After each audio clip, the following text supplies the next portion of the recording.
இன்றே டவுன்லோட் செய்து உங்கள் ஃபேவரட் ஷோக்களை என்ஜாய் பண்ணுங்க. அக்கா. ஹலோ, சொல்லு அஞ்சலி. அக்கா, அப்பா அம்மாவை பாத்தியா? அஞ்சலி, நான் எல்லா இடத்துலயும் தேடி பார்த்துட்டேன், எங்கேயுமே கண்டுபிடிக்க முடியல. நானும் பார்த்துட்டேன்க்கா, யாரும் தெரியலன்னு தான் சொல்றாங்க. சரி, இப்ப நீ எங்க இருக்க?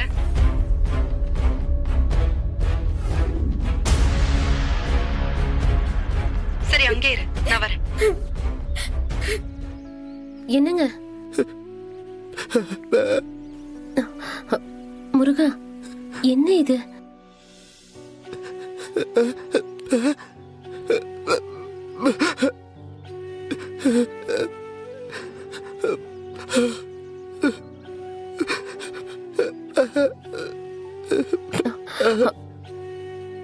என்னைக்கு நான் உன்னை கல்யாணம் பண்ணணும், நீ இருக்கிற இடம்தான் எனக்கு எல்லாம்.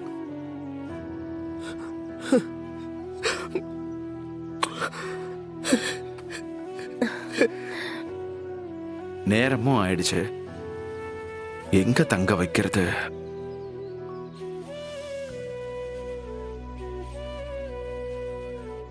இப்ப போய் வீடும் நம்ம தேட முடியாது, இருட்ட போகுது.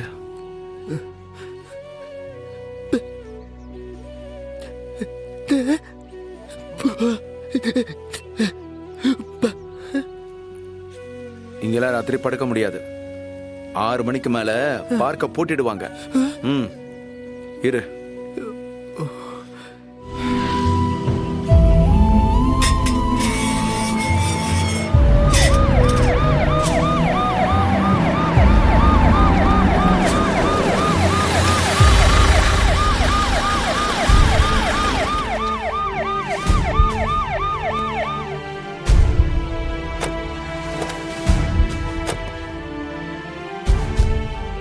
சார், இன்னைக்கு காலையில நம்ம ஜீப்பை நீங்க தானே ரிப்பேர் பண்ணீங்க?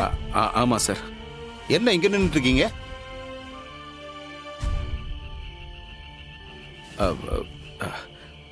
ஒன்றும் இல்லை சார், இவங்க என்னுடைய ஃபேமிலி. திடீர்னு வீட்டை காலி பண்ற மாதிரி ஆயிப்போச்சு. வாடகைக்கு வீடு கிடைக்கல, அதான் எங்க தங்குறதுன்னு தெரியாம இன்னைக்கு ஒரு ராத்திரி இங்க தங்கிக்கலாமான்னு பார்த்தோம். ஆனா இங்க செக்யூரிட்டி வாட்ச்மேன் இங்க தங்க விடல. என்னங்க நீங்க, அவசரத்துக்கு ஏதாவது ரூம் எடுத்து தங்கலாம்ல?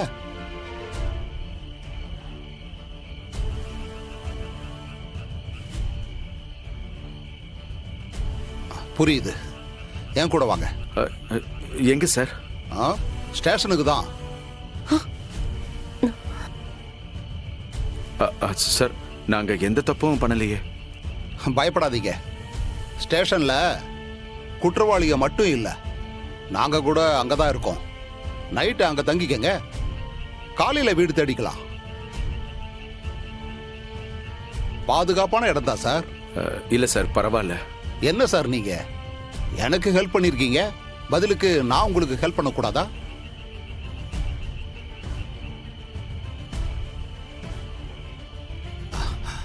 அட வாங்க சார். வாங்க. சரி வா, அவங்க கூட்டிட்டு போறாங்களா, அங்கேயே போலாம்.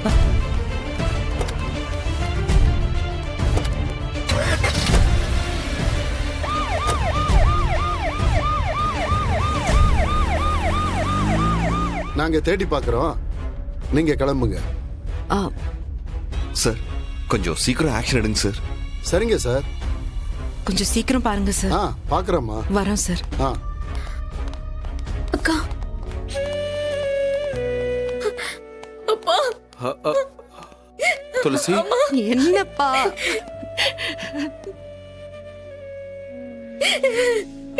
என்னம்மா? அப்பா, எங்கப்பா போனீங்க? உங்களுக்கு காலையில இருந்து தெருவா தேடிக்கிட்டு இருக்கோம். போன் பண்ண கூட எடுக்கவே மாட்டேங்கிறீங்க. போனையே சுவிட்ச் ஆஃப் பண்ணி வச்சிருக்கீங்க. அண்ணி, உங்க போன் கூட சுவிட்ச் ஆஃப்ல இருக்கு. ஏன்பா, உங்களுக்கு யாருமே இல்லைன்னு முடிவு பண்ணிட்டீங்களா? உங்களுக்கு பொண்ணுங்க நாங்க 2 பேரும் இருக்கோம்பா.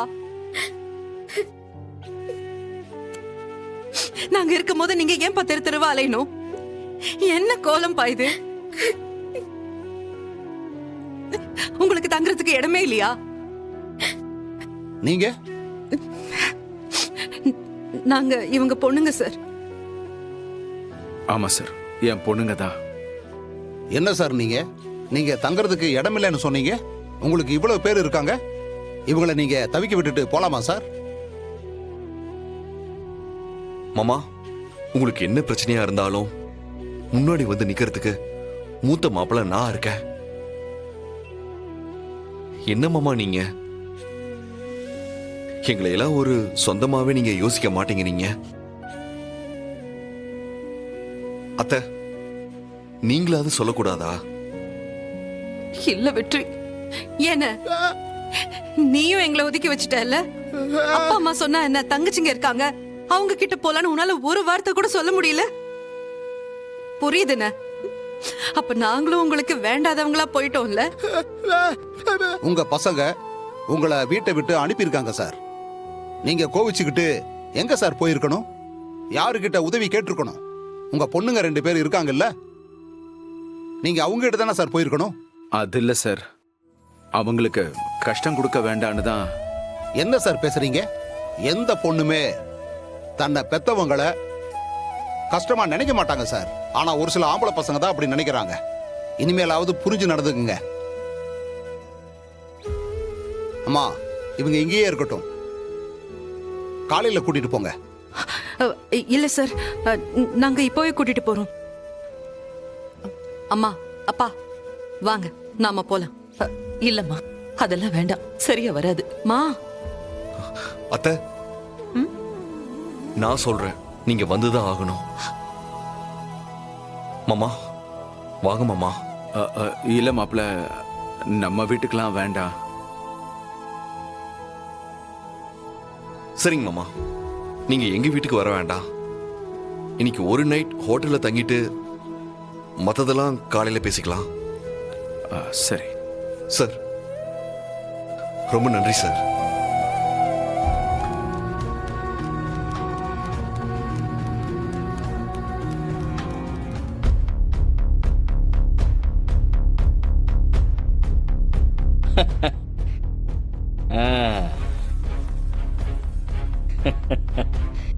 எனக்கு தெரியுமே, உங்களாலெல்லாம் வெளியே போய் ஒரு நாள் கூட சுயமா வாழ முடியாதுன்னு.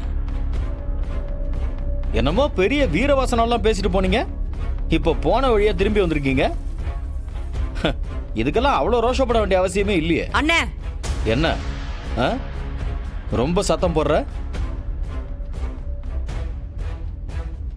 என்னப்பா, உங்க பொண்ணுங்களை கூட்டிட்டு வந்து நியாயம் கேட்குறீங்களா?